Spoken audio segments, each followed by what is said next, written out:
Hello दोस्तों, नमस्कार। बीते 2 जून को ओडिशा में एक मालगाड़ी 12,841 कोरोमंडल एक्सप्रेस और 12,864 बेलगुरु एक्सप्रेस समेत 3 ट्रेनों की आपस में भीषण तरीके से टक्कर हुई। इस घटना में कम से कम 288 लोगों की अब तक जानें जा चुकी हैं और करीब 1200 से ज्यादा लोग बुरी तरीके से घायल हो चुके हैं। इस घटना में मात्र 30 लोगों को सुरक्षित रूप से बचाया गया है। दोस्तों, आपको बता दें कि दुर्घटना के बाद 49 ट्रेनों को रद्द कर दिया गया और 38 ट्रेनों को अलग रूट पर डाइवर्ट किया गया था। आपकी जानकारी के लिए बता दें कि यह दुर्घटना भारत में अब तक की सबसे घातक रेलवे दुर्घटनाओं में से एक माना गया है। दोस्तों, बालासोर में जो ट्रेन एक्सीडेंट हुई है, इसकी सबसे बड़ी 3 वजह सामने आई है। पहली वजह है लूप लाइन, दूसरी वजह है मेन लाइन और तीसरी वजह है सिग्नल पासिंग।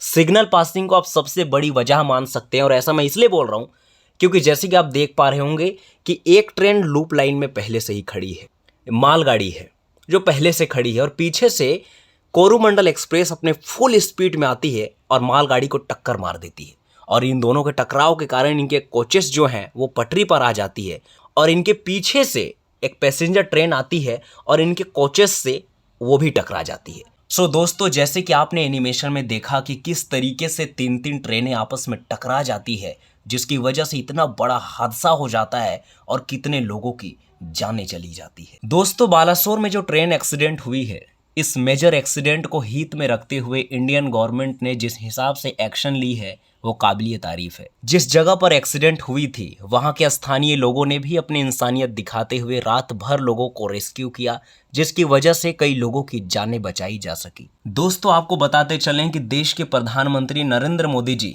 खुद ग्राउंड लेवल पर आके वहां के लोगों से, वहां के पीड़ित परिवारों से मिले, उन्हें दिलासा दिलाया, उनकी हिम्मत जुटाई कि आपको इंसाफ जरूर मिलेगा। इस घटना के पीछे जिसकी भी साजिश होगी उस पर कड़ी से कड़ी कार्रवाई की जाएगी, उसे बख्शा नहीं जाएगा।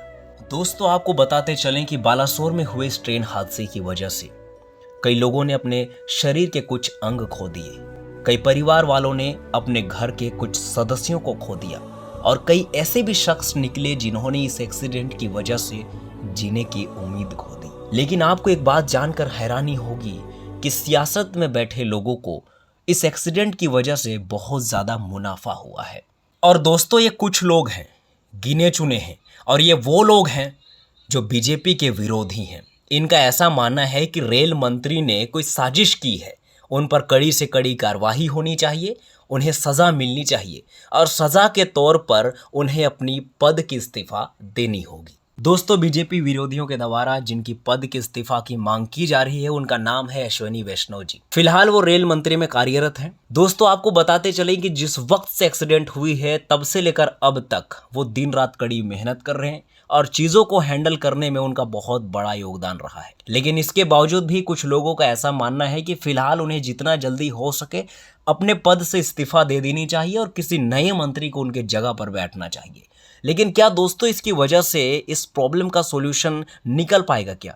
दोस्तों, आपकी जानकारी के लिए बता दूं कि अश्विनी वैष्णव जी के पास जिस लेवल का एक्सपीरियंस है और जिस लेवल का एजुकेशन क्वालिफिकेशन है, उनके टक्कर का अभी तक कोई मंत्री नहीं है। मात्र 24 साल की उम्र में वो आईएएस बने और 14 साल तक आईएएस बनकर उन्होंने काम किया। उसके बाद अमेरिका चले गए। अमेरिका से आने के बाद भारत में बड़े बड़े कंपनियों में अच्छे पद में रहकर उन्होंने अपना अहम भूमिका निभाया। और दोस्तों, मैं आपको यह भी बताते चलूं कि देश के प्रधानमंत्री नरेंद्र मोदी जी अश्विनी वैष्णव जी को सबसे समझदार और एजुकेटेड मंत्री मानते हैं और भारत के इतिहास में सबसे पढ़े लिखे मंत्रियों में से एक नाम अश्विनी वैष्णव जी का भी है। दोस्तों, लास्ट में बस मैं इतना कहना चाहूंगा कि अश्विनी वैष्णव जी वेल एजुकेटेड हैं, एक्सपीरियंस होल्डर हैं, वो भी सिस्टम में बैठे हैं और सिस्टम के अकॉर्डिंग ही काम कर रहे हैं। सीबीआई भी जुड़ चुकी है और अपनी अहम भूमिका निभा रही है इन्वेस्टिगेशन को लेकर। हमें सिस्टम पर पूरा विश्वास है और हमें आशा है कि जितना जल्द हो सके खुलासा हो कि इसके पीछे का क्या कारण रहा होगा और जो भी इसके पीछे का आरोपी ठहरा जाएगा उस पर कड़ी से कड़ी कार्रवाई की जाए, ये हमारी मांग है।